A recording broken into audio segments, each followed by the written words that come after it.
Я могу начинать, да? Я так поняла, мне уже передали слово, да? Так, здравствуйте, ребята, преподаватели. Меня зовут Юлия Толкачева. Я работаю профориентологом дирекции карьерной навигации Центра опережающей профподготовки. И сегодня у нас будет занятие, мастер-класс по профориентации. Я расскажу о том, что делать, если вы вдруг не определились с выбором профессии. Да? На прошлом занятии моя коллега рассказывала об уровнях образования, о том, как выбрать, да, уровень, который подойдет лично тебе, какие документы следует собирать, да, и вообще какие нюансы для поступающих и для абитуриентов. Также вам рассказывали про примерочную профессию «Билет в будущее». Из тех, кто сейчас присутствует на данном вебинаре, пожалуйста, поставьте плюсики, кто заходил на сайт, на портал «Билет в будущее» и примерял на себя профессии.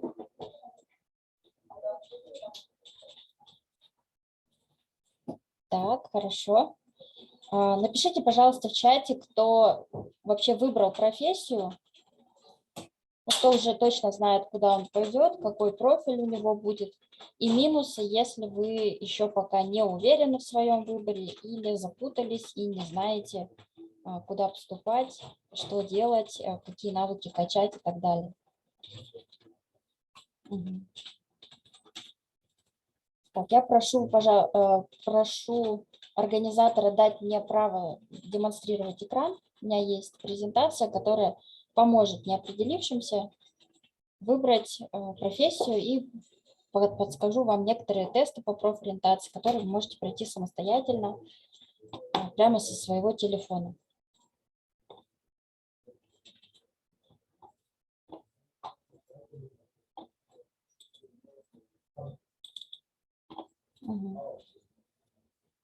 Итак,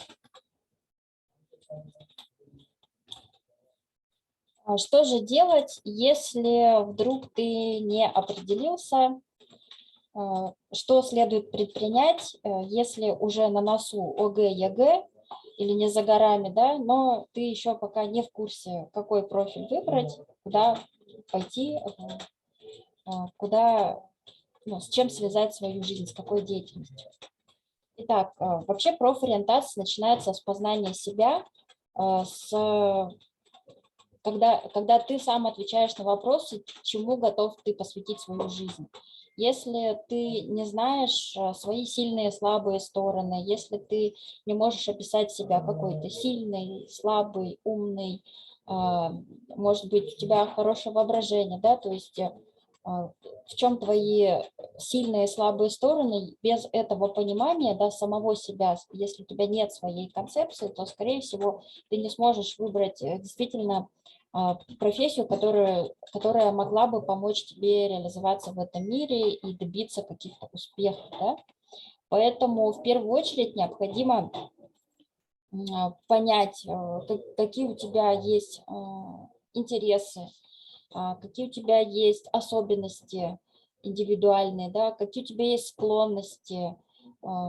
То есть, когда ты начнешь философски задумываться над тем вопросом, кто ты, у тебя уже начнет вырисовываться картина, какая профессия бы тебе подошла, а какая, скорее всего, нет.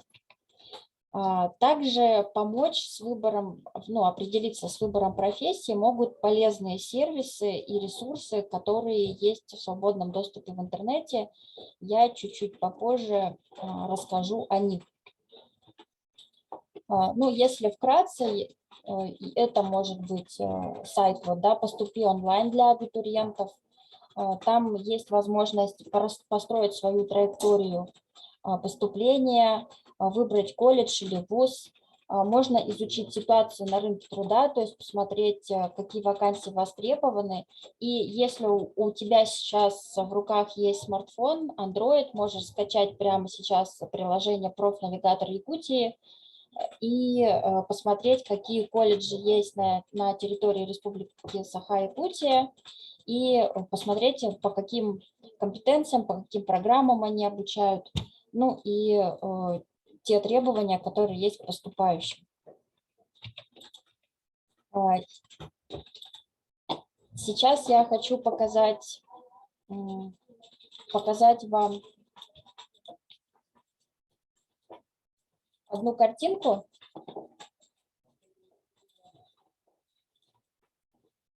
Так, видно, да?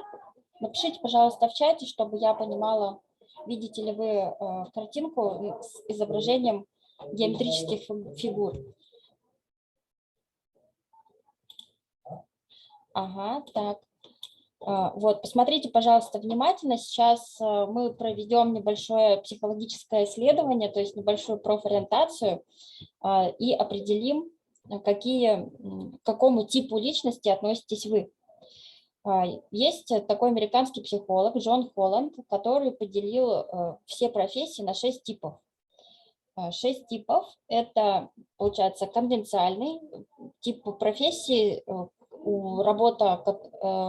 тип профессий, которые связаны с переработкой числовой информации. То есть это, например, цифры, знаки, какие-то программы компьютерные, да, то есть это вот конвенциальный тип. Социальный тип – это помогающие профессии, профессии, связанные с обучением, с лечением людей, да, с воспитанием. Профессии предприимчивые, творческие, интеллектуальные и реалистичные. Посмотрите внимательно, ребята, на фигуры и выберите ту, которая вам больше всего понравится, которая нравится. Можете прямо написать в чате, что вы предпочитаете: треугольник, квадрат, круг, зигзаг или прямоугольник. Посмотрите внимательно на картинку.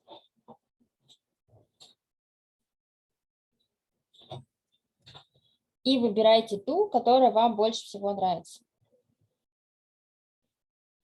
Круг вот написали. Я жду еще других ответов. Там еще круг, ага.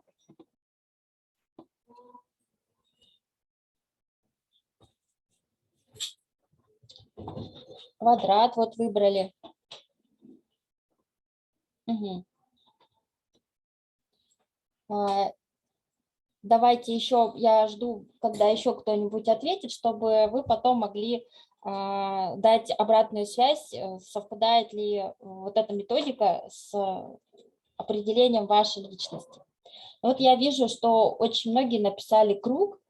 Итак, круг, да, те люди, которые выбирают круг, это те люди, которым, скорее всего, подойдут социальные типы профессий, помогающих, такие как учитель, психолог, педагог, медицинская сестра, да, то есть это все педагогические профессии, социальные профессии, основная задача которых это заключается в помощи другим людям. Скорее всего, если вы выбрали круг, то вы человек общительный, человек, который может легко заводить друзей, да? Человек, который всегда является таким центром внимания, который может примирить враждующие стороны, и круг всегда старается вокруг себя создать атмосферу покоя, доброжелательности, дружелюбия, да? То есть это те люди, которые очень сильно ценят дружбу и близких людей, и предпочитают всегда вокруг себя создавать такую атмосферу, чтобы людям было приятно с ними общаться. Если те, кто написали круг, если это соответствует правде, можете написать плюс или минус, если это не так. Если вы выбрали треугольник, то, скорее всего, вы лидер, да, то есть ваше желание это и стремление быть на вершине, да, то есть управлять людьми. Те, кто выбирают треугольник, скорее всего, да, предпочитают управлять людьми и управлять деятельностью этих людей, чем самим, например, что-то делать. То есть они любят покомандовать. То есть это прирожденные лидеры, которые умеют организовать какой-то процесс. Это те... Пожалуйста. Чуть-чуть потише, пожалуйста. То есть треугольники – это прирожденные лидеры. Те, кто выбирают квадрат, это те люди, которые предпочитают раскладывать все по полочкам. Им очень важно, ну, они очень дотошные, перфекционисты, то есть любят, чтобы во всем был порядок. И из таких людей чаще всего получаются хорошие администраторы, хорошие бухгалтера, те люди, которые ведут разные учеты, подотчеты. То есть это те люди, которые работают по строго заданному алгоритму. Если вы предпочли прямоугольник, то, скорее всего, вы еще не определились, и вы, возможно, да, либо лидер, то есть треугольник, либо вы будущий квадрат. То есть у вас еще есть время, вам нужно немножко подождать, и, скорее всего, через некоторое время вы обнаружите, что вы действительно хотите либо управлять людьми, то есть быть лидером, да, либо быть хорошим администратором.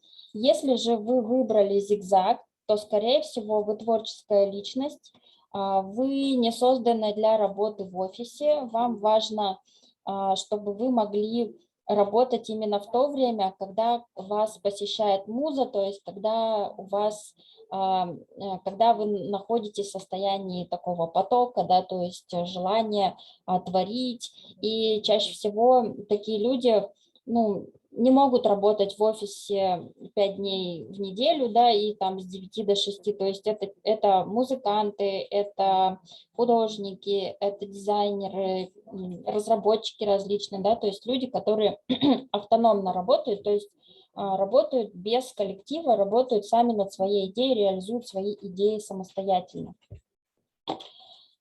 Сейчас у нас еще есть время, и я хочу вам показать еще один инструмент. Те, у кого есть смартфоны, пожалуйста, возьмите в руки их. Я сейчас в чат отправлю ссылку на тестирование.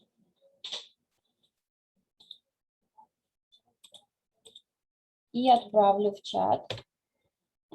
Переходите по этой ссылке. Так, пожалуйста, включите камеры. Я, к сожалению, не вижу, чем вы занимаетесь, и мне очень сложно. У кого есть возможность, вот, включите камеры. Спасибо. Итак, поставьте плюсы, если вы готовы начать тестирование. Сейчас будет профориентационное тестирование, и вы сможете сравнить две методики, да?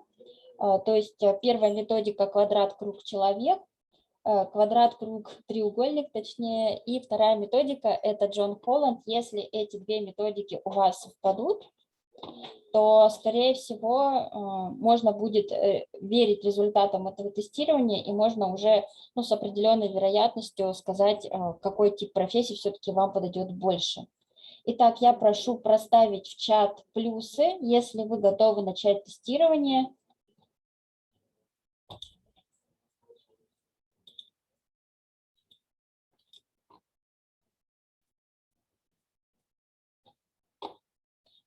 Сейчас мы пройдем тестирование и сразу обработаем результаты, поэтому воспользуйтесь ситуацией, возможностью. Ага, вот я вижу, плюсики пошли. Итак, берем телефон, переходим по ссылке, ставим плюс в чате, если вы находитесь на стартовой странице.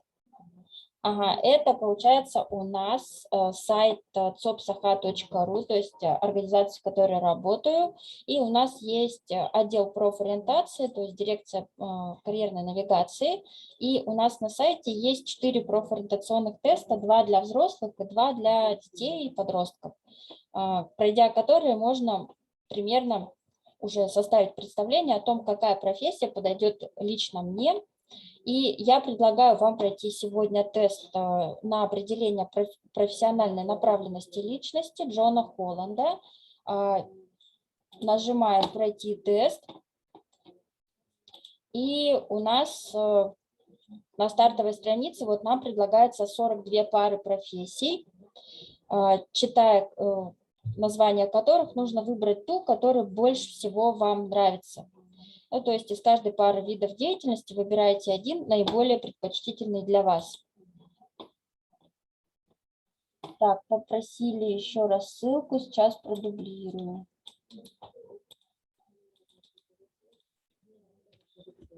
Угу.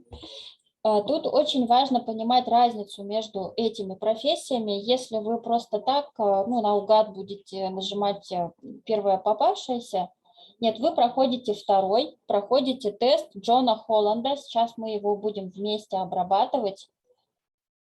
Угу.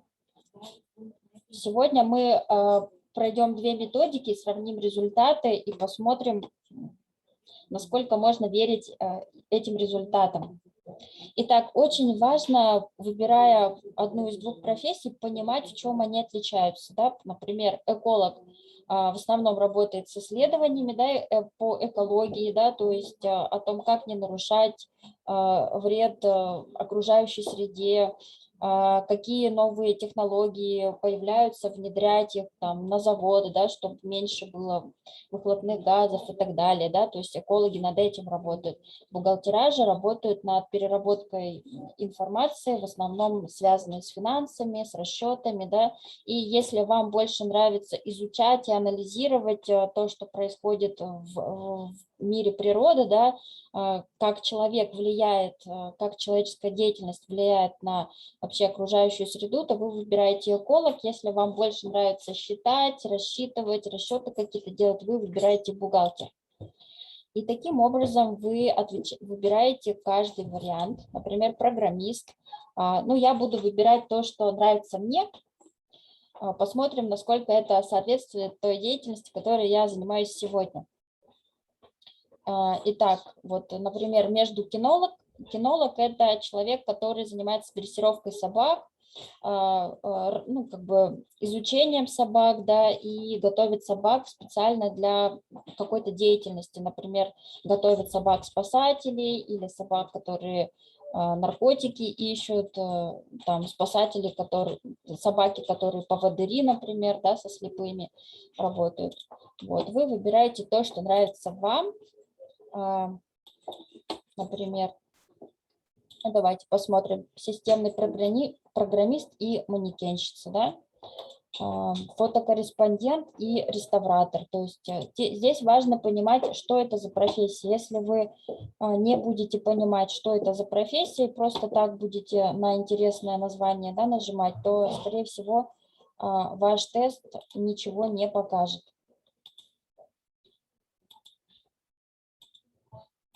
Так, если вы уже прошли тест, ответили, поставьте, пожалуйста, плюс или напишите. Вот я вижу, уже кто-то прошел.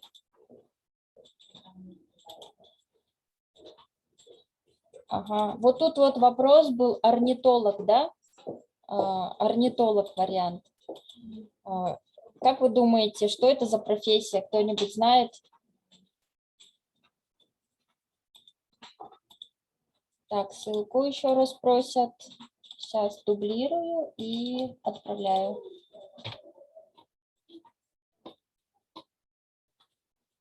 Так, был тут вопрос про орнитолога, и те, кто прошли тест, скажите, пожалуйста, что это за профессия, выбрали вы ее или нет?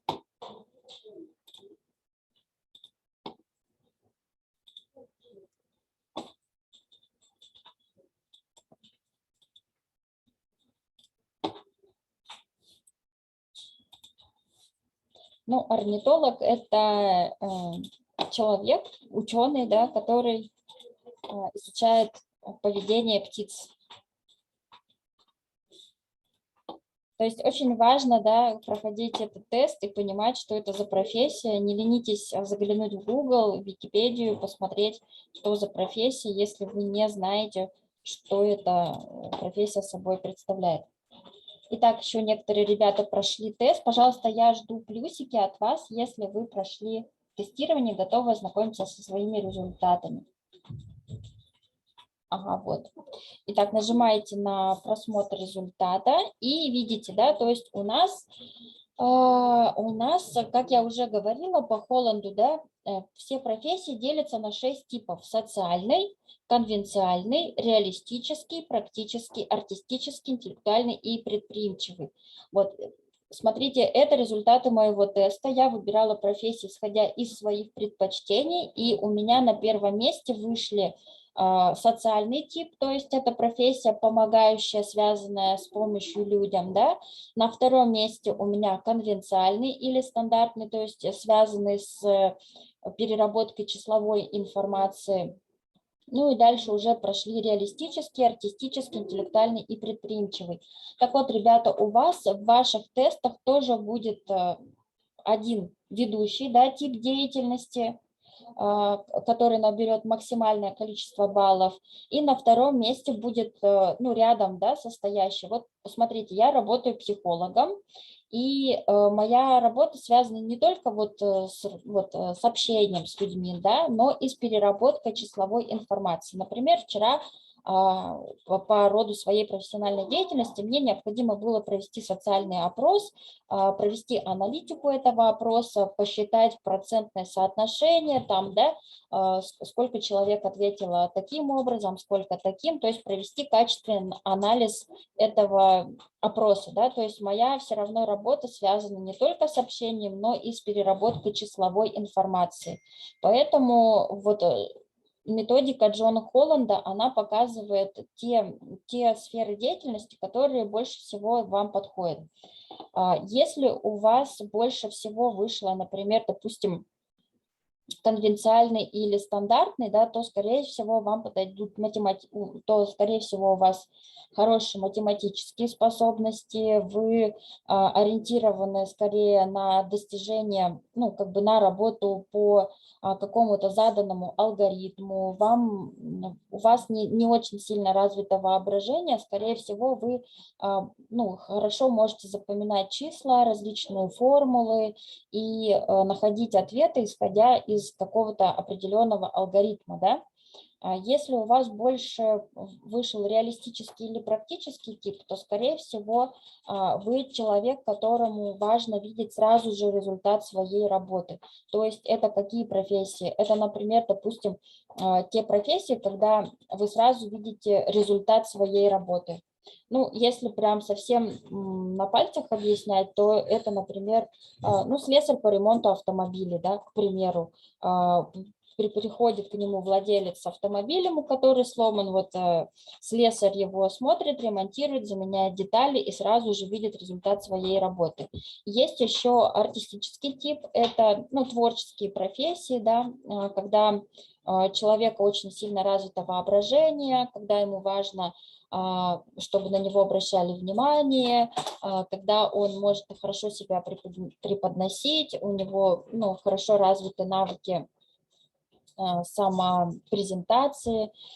Есть также еще интеллектуальный тип. Этот тип профессии подходит тем людям, которые любят, ну, узнавать что-то новое из разных источников, да, то есть это те люди, которые очень тщательно подходят к подбору информации, к переработке этой информации, то есть это те люди, которые умеют собирать, анализировать и преобразовывать информацию, да. И есть еще шестой тип, предприимчивый. Это те люди, которые чаще всего очень являются находчивыми, практичными, очень могут быстро сориентироваться в сложной какой-то ситуации, да, могут принимать решения, быстро брать на себя ответственность и обладают очень хорошими, развитыми способностями в общении, да. То есть вот эта методика, вот смотрите, социальный, если вы выбрали круг, и в этой методике, вот в первой, да, и во второй у вас вышел социальный тип профессии, то, скорее всего, вам действительно подойдут профессии помогающие, да, то есть связанные с помощью другим людям. Это если по первой методике, где мы выбирали фигуры, выбрали круг, и здесь у вас вышел социальный. Так, конвенциальный тип, если у вас сейчас вышел конвенциальный тип, и до этого у вас получился по предпочтению, вы выбирали квадрат, то, скорее всего, из вас хороший выйдет хороший работник, который умеет считать, сводить цифры, расчеты какие-то делать, да. Ну вот предприимчивый тип – это те люди, которые выбирали треугольник. Если это совпало, то можете верить этому тесту. Если вы выбирали зигзаг, и сейчас у вас вышел артистический тип, то действительно вам нужно призадуматься над творческими типами профессий и посмотреть, что есть в сфере креатива для вас интересное. Так.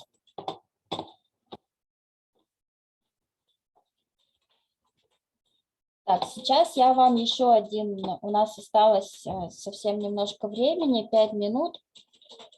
Сейчас я вам еще один крутой инструмент покажу, как вы можете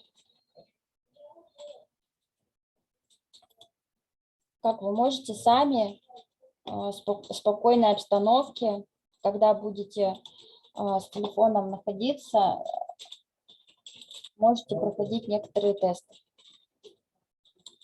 Так, напишите в чат, если видно красивую разноцветную картинку на моем экране, где каруселькой очень много тестов. Видите, да? Итак, я вам показываю ресурс Тестометрика. Здесь очень много бесплатных тестов, которые вы можете проходить бесплатно со своих телефонов. Сейчас я вам отправлю ссылку на него. И я покажу, как работает этот ресурс. Здесь есть вот профориентационные методики. Есть методики на определение темперамента, да, то есть все люди делятся в основном на 4 типа: холерики, меланхолики, сангвиники, флегматики. Есть люди, вот есть тесты на определение IQ. IQ – это уровень нашего интеллекта. Здесь вы можете посмотреть, да, какие есть. Вот, например, какая из фигур должна находиться в самой правой ячейке со знаком вопроса. То есть здесь необходимо, да, посмотреть инструкцию и определять, как бы логически находить ответы, стараться, как бы пройти все правильно. И в конце уже, вот, я сейчас наугад ставлю, потому что у нас времени совсем мало осталось. Ну, к примеру, вот вы выбираете, да, различные варианты.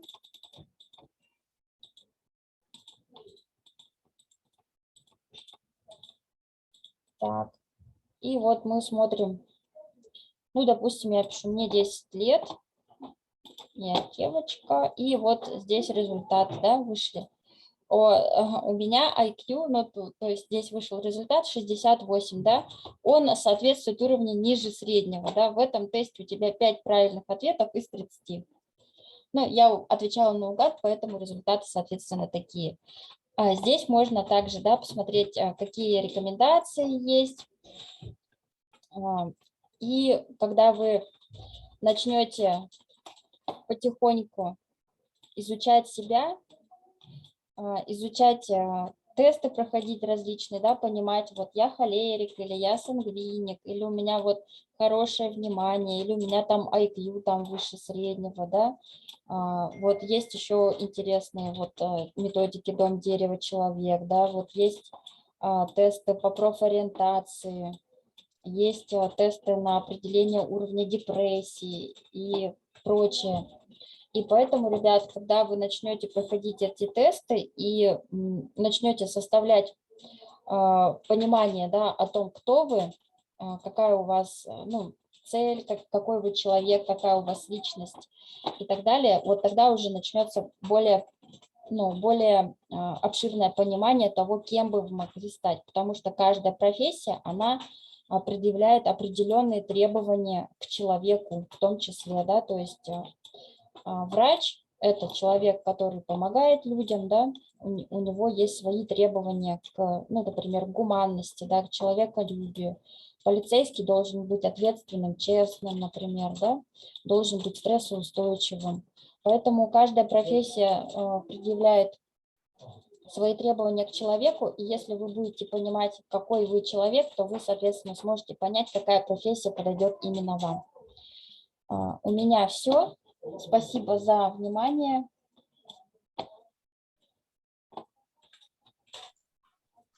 Юлия, спасибо. Обязательно мы все эти ссылки посмотрим.